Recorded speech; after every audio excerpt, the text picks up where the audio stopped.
Today on Western Trading Post TV, there's some pretty exciting things going on. We are visiting with Navajo Jewelrers from Albuquerque, New Mexico, the Director of Public Safety for the Tohono O'odham Nations.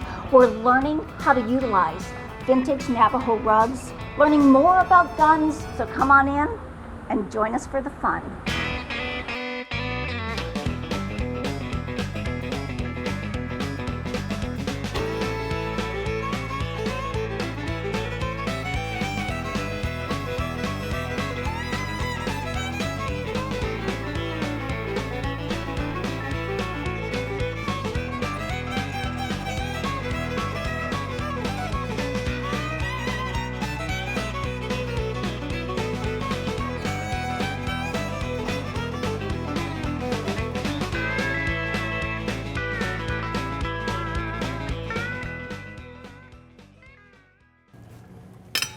Hey, Jim!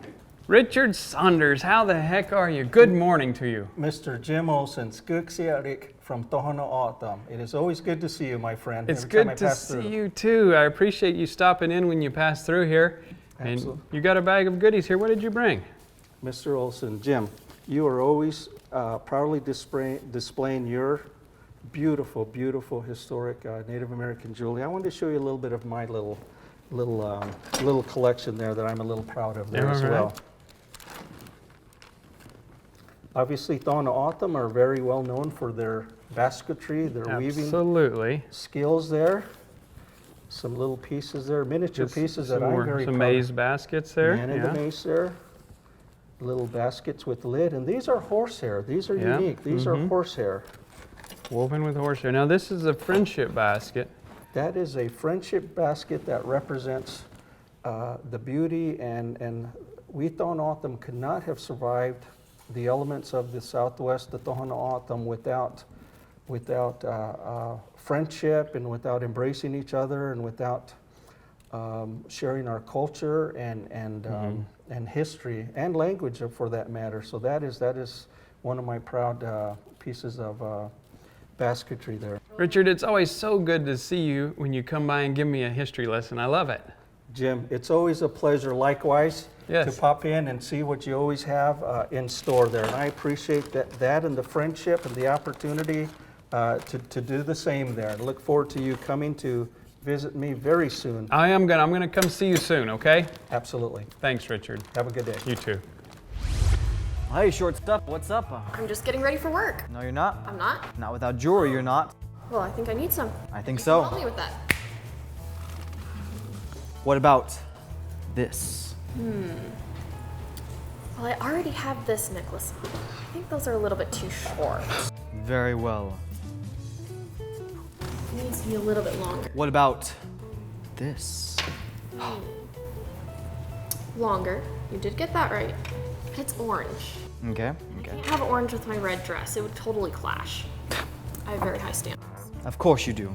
What about this? I like it.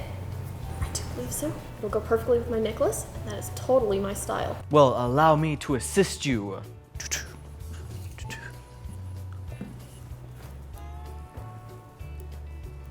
Dun dun. Lift thy hair. I bless you, my child. Go forth I think it's and perfect. work. Thank you. You need to get back to work too. Yeah, right. Mr. Ernie's here. Well, hey, Ernie, how are you doing today? Good to see you It again. is so good to see you. What? Oh, thanks, Rowdy. You betcha. Thank you. Oh my gosh, this is a spectacular piece, and I remember this rug. Yeah, it was a great piece. I'm on my way to deliver this now, but I thought I'd let you see one of the creations that I've created and what I keep buying these rugs from you, but I need more. Well, I remember doing the photo shoot with you for the magazine, and you had some of the most incredible pieces on the shoot, and oh my gosh, I was in cloud nine. I wanted to take them home with me after we were done with the shoot. With the buffalo recliner. And, Yeah. Now, what inspired you to use the vintage and old Navajo rugs and incorporate them into your leather furniture? Well, when I first started doing this, I had this vision to be able to add different Native American creations, and every nation has different logos and designs and everything. They all mean something. And being from Seattle, I started out with the totem poles, and then I worked with the haidas and the clinkets and all of that. And then relocating here to the desert, now I'm dealing with the Navajos. And one of the greatest things is I can't use their pottery, but I can use their Navajo rugs, which I incorporated. And the collectors really know what this is. They do, and I know that the Southwestern and the Native American style is so popular right now. So that is what's keeping you busy, isn't it? Oh man, I need more. Oh, well, we can always hook you up. Actually, the auction is coming up, and we have several rugs that I think would be perfect. Wonderful. And, you know, one of these days, I keep saying that I'm going to keep saving my money, and I'm going to have one of your pieces in the house, too. I have to, because I'm an avid rug collector, as it is. No idea how many people tell me that in my shows. They said, I've been waiting, I've been collecting, and they do come through. Yeah, I definitely will. But why don't we check out the rugs Sure, right now? let's go. And we'll just leave this baby there. All right. So here are some of the rugs that we're going to have in our next auction. And, you know, as I'm looking at rugs and you've came in, a lot of times I think, oh, Ernie will love this. And then I don't get it quite right. When you're looking at rugs, what do you look for? What I look for, Bobby, is first of all the size. And then I look for the colors, then I look for the uniqueness of the design. And I combine them, and they kind of got to speak to me. It's like this one here will speak of a different, you know, it's a much smaller one, so it'll be an ottoman or something. Then I speak on this one here, I'll look at it. It's got the gray color leather. It's got a great design on it. I look at this one, has a different a geometric design on it. But what really speaks to me is this red one. This vintage ganado. Yes, man. this is a beautiful rug. And you know, it's so great that you are utilizing these vintage rugs and kind of bringing life back to them, because it's so important to keep the Native American history alive, and that's what you're doing. You know, you're kind of refurbishing them and putting them into something that people are still going to fall in love with and have so much pride in. Well, when I started making my furniture, I wanted to create all of these different designs representing all of the nations. They all have different designs, they all have different logos and everything, and they all speak. Moving here to Arizona, I really started dealing with the Navajos and their designs. And when I went out on a limb, starting with these rugs, because I didn't know how they would work, how the weaving was, but the weaving is so tight, it isn't a problem, because I don't like putting different things on the stress points of my furniture, which is the seats or the arms or everything. But this is tight enough to where it stays together. And so when this is large enough to where I could see an unbelievable red bench with red leather, with maybe some tooling or some decorative tacks on the front of this. This would not last at all. No, maybe you should show it to Jim, because those are my colors. You know, the black and the red and the turquoise and hint. I want to keep in good with Jim.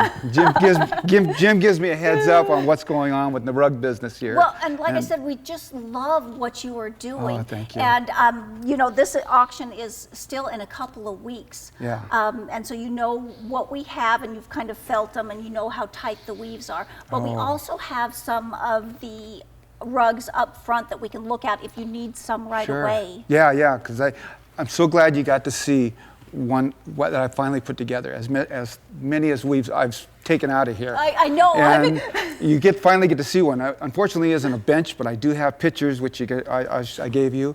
So, oh yeah, you sat on one. That's in a photo shoot. I forgot about that, the recliner and all of that. I just get so many of these. And when collectors see this in my shows, they know what this is. This is the real thing. Yes, and the collectors always have a good eye. Yeah. Well, why don't we go check out up front and see what we have? And I can't wait to see this in my bench.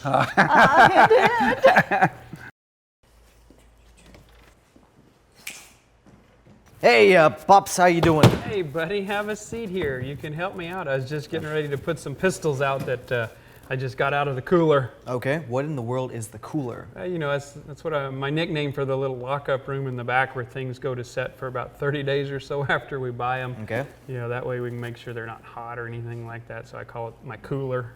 Anyways, I got 3 great old pistols that I just pulled out, and I was getting ready to process them and put them out on the shelf for sale. Okay. You want to learn about them? Well, I came here to sit, not to learn, but I suppose. Yeah, one of these days you're going to need to know this stuff. Yeah. The first one that I bought here is this great Colt single action army. Okay. This one was made in about 1885. That's pretty cool. We're holding a revolver from 1885 here. The single action army was also known as the Peacemaker. Okay. You've heard the song, they called it a Peacemaker, but I didn't know why. I'm going to say I have. All right. Anyways, it went by a number of names, but it's actually the model of 1873. It was the first Colt pistol that used a cartridge instead of a cap and ball system. Okay, so it's pretty modern. It was the first kind of a modern era pistol. One thing that you do need to know about these, since we deal in antiques only, is all of our firearms need to be made in 1898 and older. Well, of course.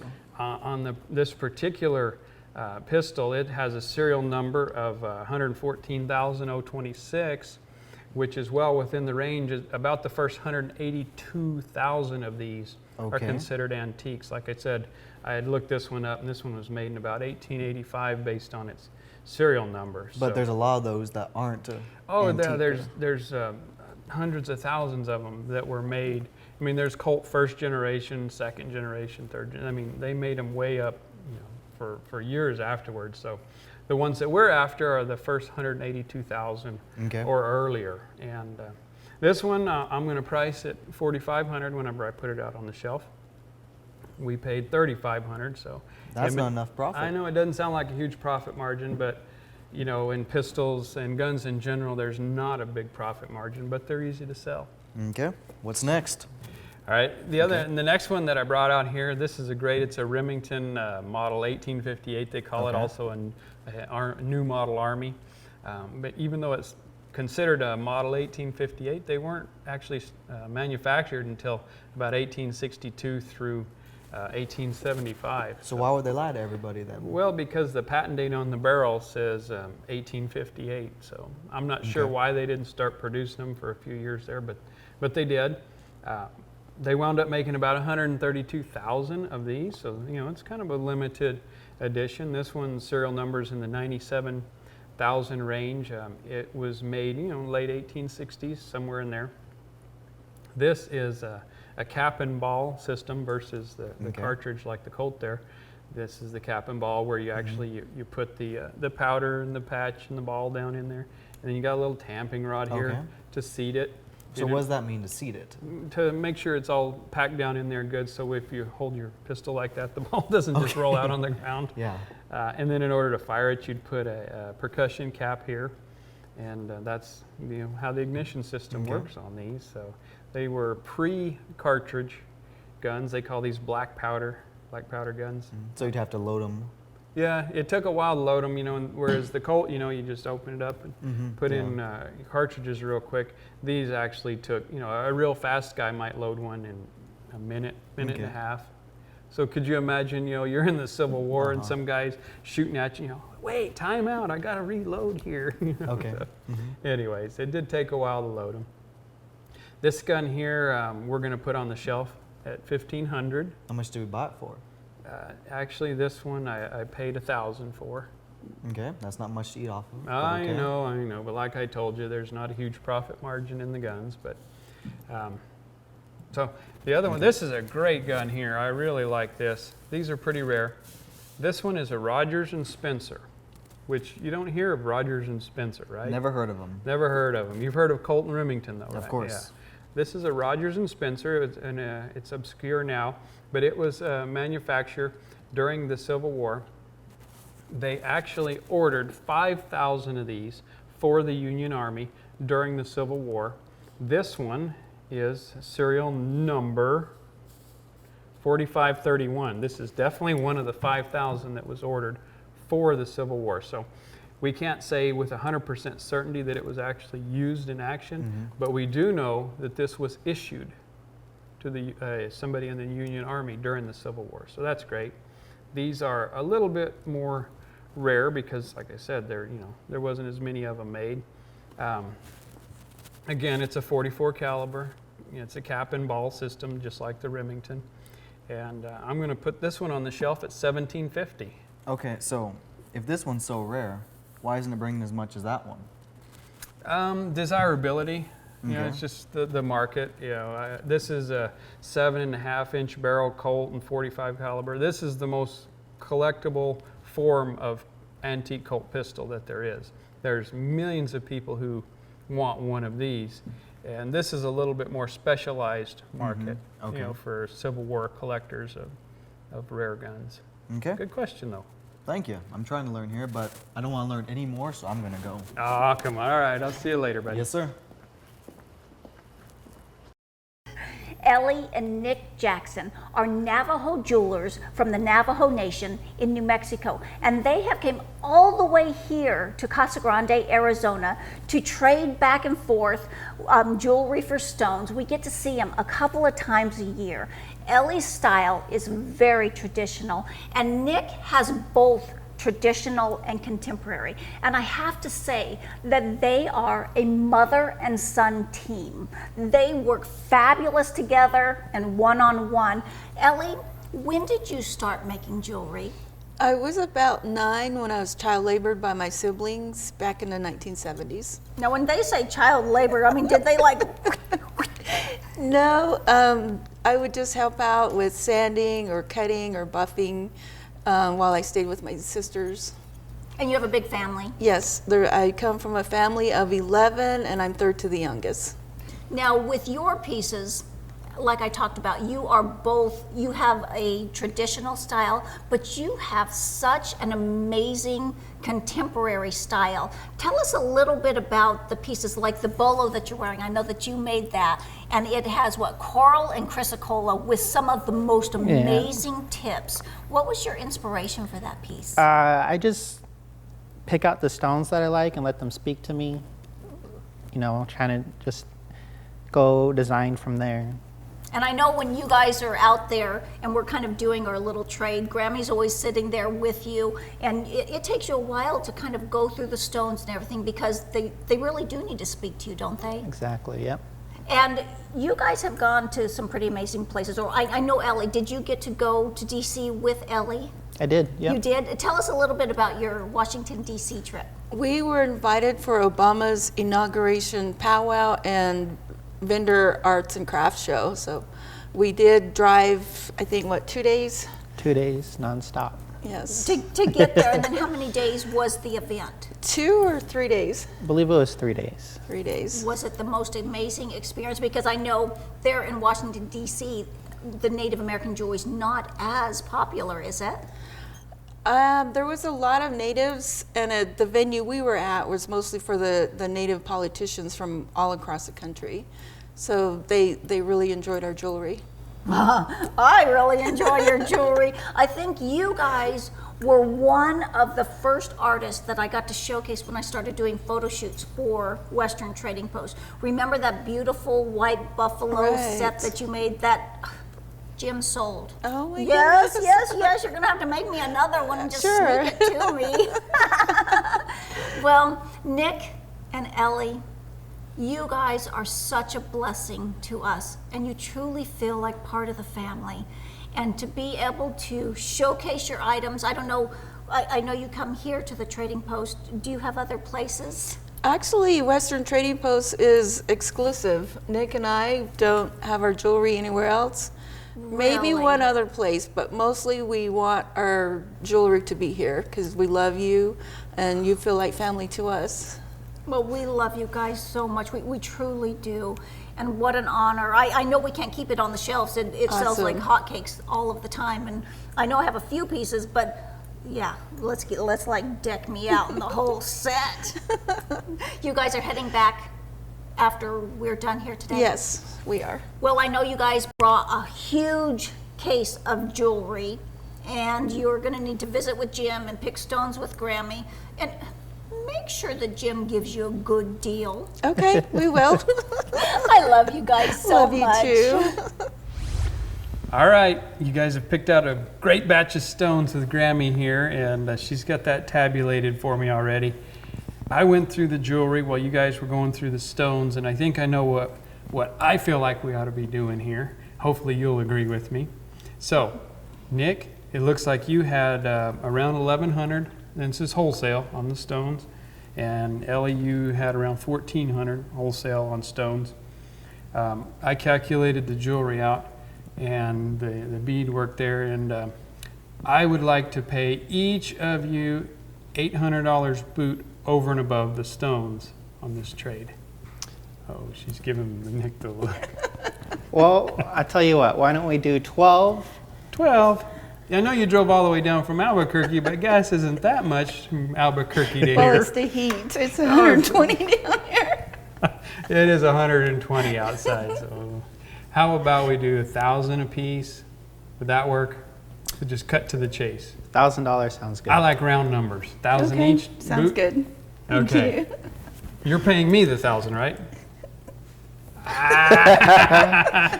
All right, I owe you 1,000 a piece. Okay, Sounds good. All right, well, we'll write it up and I'll get you paid. thank you.